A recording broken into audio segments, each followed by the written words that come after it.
Mysore palace, যার আরেক নাম অম্বাবিলাস প্যালেস। মাইসোর রাজাদের বাসভবন ছিল এই প্রাসাদ। পুরনো দুর্গ বা প্রাসাদটি তৈরি হয়েছিল চতুর্দশ শতকে ইয়াদুরায়া রাজাদের হাতে। বারবার এই প্রাসাদ সংস্কার হয়েছে।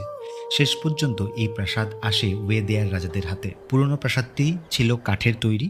1896 সালে একটি বিবাহ অনুষ্ঠানকে কেন্দ্র করে প্রাসাদটি পুড়ে গিয়েছিল। মাইসোর তদানীন্তন রাজা চতুর্থ কৃষ্ণরাজ ওয়েদেয়ার এবং তার মা মহারানী কেম্পানান জাম্মানি দেবী ব্রিটিশ স্থপতি হেনরি আরউইনকে নতুন প্রাসাদ নির্মাণের জন্য বরাদ দেন। পাথর, ইট ও কাঠের তৈরি এই নতুন প্রাসাদের কাজ শেষ হয় 1912 সালে। দ্রাবিড়ীয় প্রাচ্য, ইন্দোর সার্সেনিক ও রোমান স্থাপত্যশৈলীর মিশ্রণে তৈরি হয়েছিল এই নতুন রাজপ্রাসাদ। প্রাসাদের টাওয়ারটির উচ্চতা 145 ফিট। প্রাসাদ চত্বর 245 ফিট লম্বা ও 156 ফুট চওড়া। প্রাসাদের 7টি গেট রয়েছে আর মূল প্রাসাদে রয়েছে 18টি মন্দির।